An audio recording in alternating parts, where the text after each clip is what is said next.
Nós não somos seres humanos tendo uma experiência espiritual. Somos sim seres espirituais tendo uma experiência humana.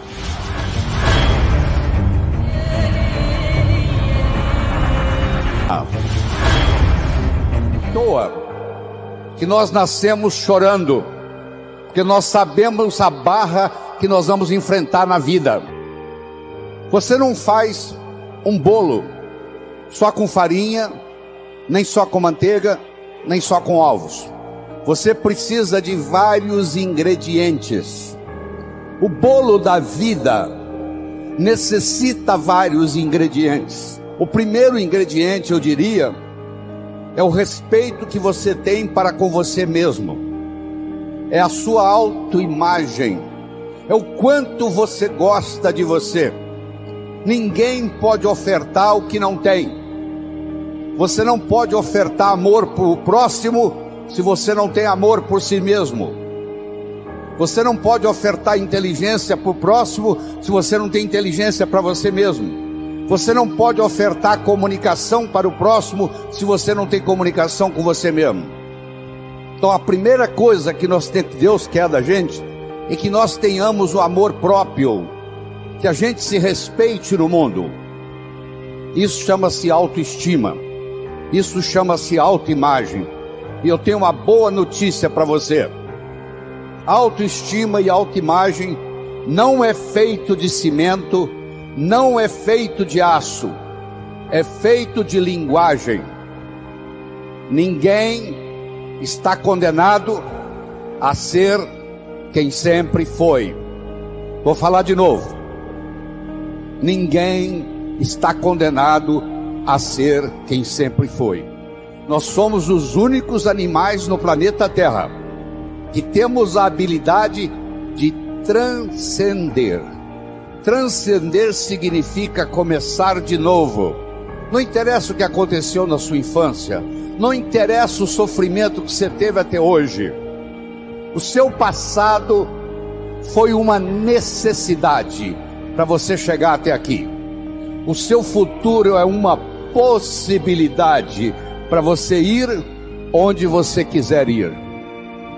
Mas se você não se conscientizar disso, o seu futuro vai ser nada mais, nada menos do que uma repetição dos padrões do seu passado. Quais são os padrões existentes na sua família que você gostaria de se livrar deles? Porque a sua família, como a de qualquer outro, não é perfeita. O indivíduo, para ser médico, precisa fazer medicina. O indivíduo, para ser advogado, precisa fazer direito e fazer o exame da OAB. O indivíduo, para ser jornalista, precisa fazer jornalismo. Para você ser pai e ser mãe, você só tem que fazer uma coisa: copular, ter relação sexual, e os filhos nascem. Então os pais, 99,99, não estão preparados para ser pai e mãe. Vão aprendendo com o erro dos filhos. Os seus pais erraram com você, os pais deles erraram com eles. Você errou com seus filhos vão errar com seus netos. Isso faz parte da vida. Não precisa ficar com sentimento de culpa disso não, porque é assim que é. É assim que a vida funciona. A gente vai aprendendo com os erros. No segundo filho você já erra menos, no terceiro você erra menos, se você parar e pensar aquilo que está fazendo de errado. O segundo ingrediente do bolo da vida é a comunicação. Na era da agricultura, mandava no mundo quem tinha terra. Eram os coronéis e era vitalício, valia para a vida inteira.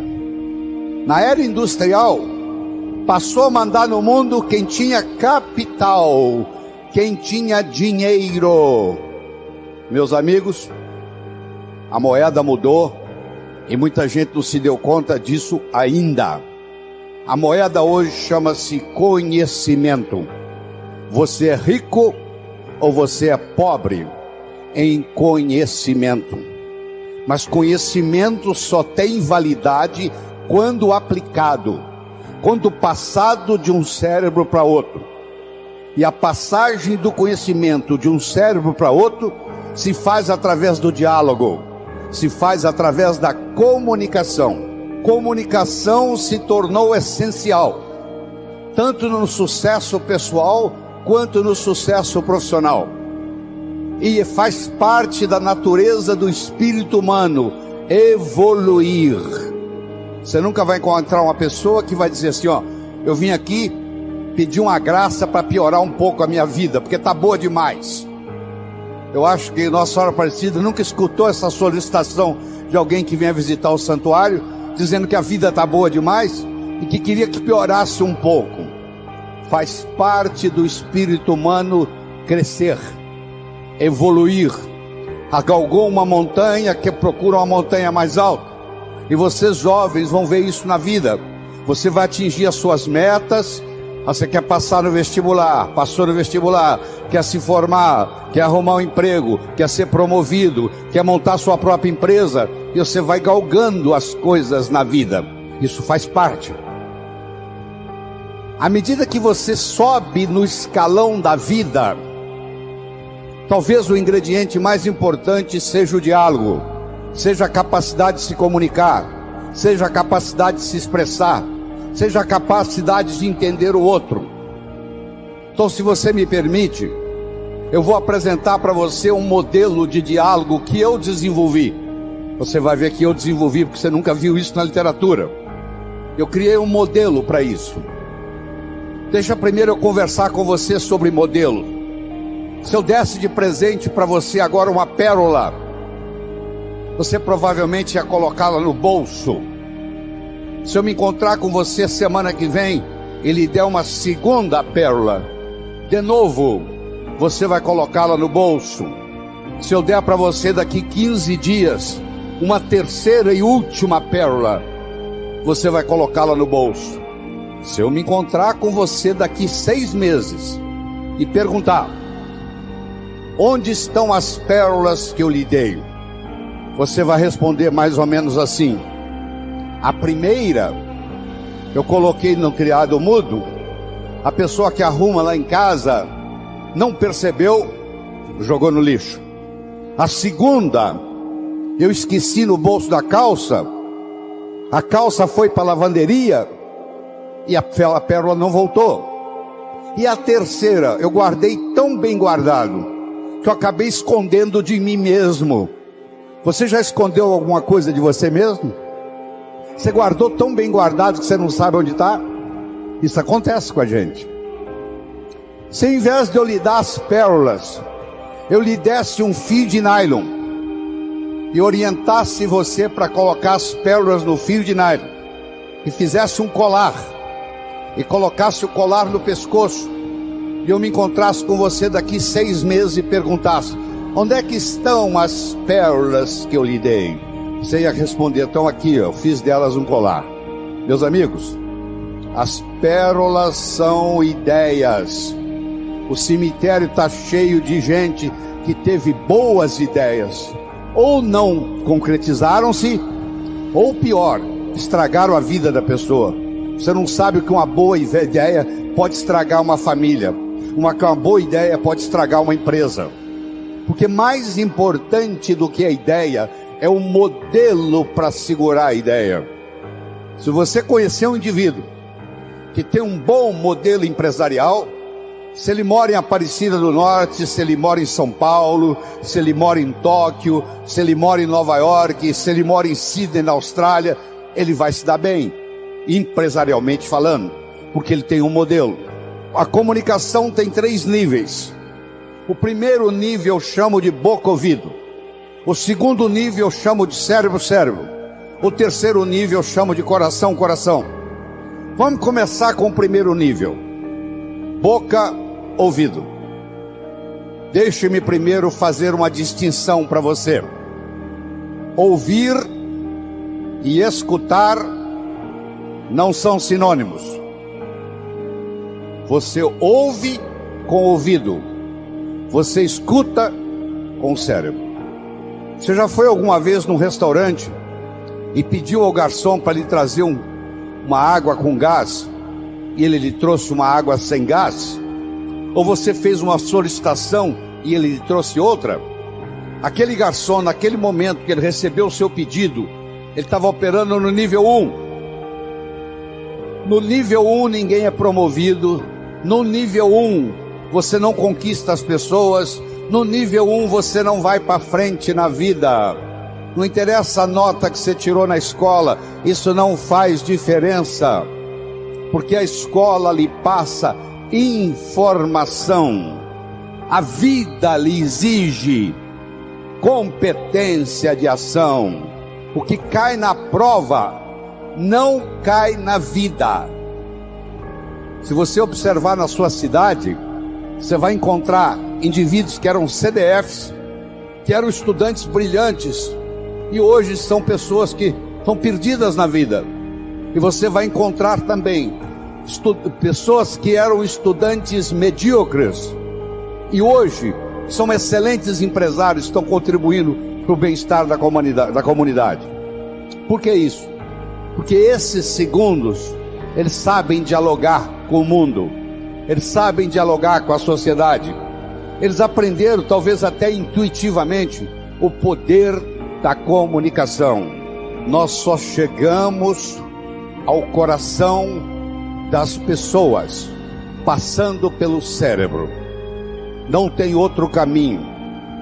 É fácil você gostar de quem você gosta. Eu quero ver você gostar de quem você não gosta, porque se você não gosta da pessoa, fica difícil chegar no coração. O caminho para você você tem que entender a pessoa, entender a problemática dela, entender de onde ela está vindo, por que ela atua daquele jeito. Aí finalmente você aceita a pessoa e chega no coração.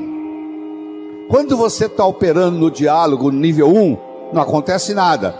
É o pai que está dando um sermão para o filho, e entra num ouvido e sai no outro, e o pai não percebe que ele vem falando isso há 5 anos, e não funcionou nada. Pelo contrário, o filho até ficou rebelde de escutar o pai falar aquilo, e o pai não se dá conta que aquilo não é diálogo, que é um monólogo que ele está falando para o vento, porque está entrando no ouvido e saindo no outro. Você deve conhecer um ditado popular que diz assim: a palavra convence, o exemplo arrasta. A palavra convence, o exemplo arrasta. O melhor modo de você educar seu filho não é com sermão. Isso não é diálogo, isso é monólogo. O melhor modo de você educar seu filho é com exemplo, dando exemplos. Aí a água mole em pedra dura, tanto bate até que fura. Ele vai vendo o exemplo daquilo que você quer que ele seja, ele vai observando aquilo todo dia, chega uma hora, ele e ela incorpora na estrutura psicológica. Um pai de 45, uma mãe de 45, que conversa com um filho de 15, ela tem que entender que o filho de 15 nunca teve 45, e uma mãe de 45 já teve 15 anos. Então é função do pai, da mãe, descer ao nível do adolescente, para poder haver uma comunicação. No diálogo, na comunicação, nós temos que modificar um pouquinho aquela frase que você conhece, que não é da Bíblia, tá? Quando eu falar, você vai falar, isso está na Bíblia. Não está, não. A frase é assim: faça aos outros o que você gostaria que fosse feito a você. A verdade não é bem essa. Faça aos outros o que os outros gostariam que fosse feito a eles. Se eu convidar você para jantar na minha casa em São Paulo, eu não vou lhe servir o meu prato favorito. Pode ser que você nem coma. Eu vou perguntar o que você gosta. Se eu quero agradar alguém num processo de diálogo, eu tenho que ver o que a outra pessoa quer ouvir. Eu vou começar por ali, e não o que eu quero passar. Está acontecendo com a gente. Eu quero mostrar o meu ponto de vista para você, mas eu não me preocupo como que você vai receber esse ponto de vista. Aí sabe o que acontece? A natureza colocou um ouvido no mesmo nível do outro. Entra num ouvido e sai no outro. Aí não deixa de ser diálogo, passa a ser monólogo, porque não tem repercussão. Para esse diálogo se ocorrer, primeiro eu tenho que ter uma mensagem forte. Você só vai continuar me escutando se você estiver gostando da mensagem. Eu tenho que ter algo para poder passar para você. À toa.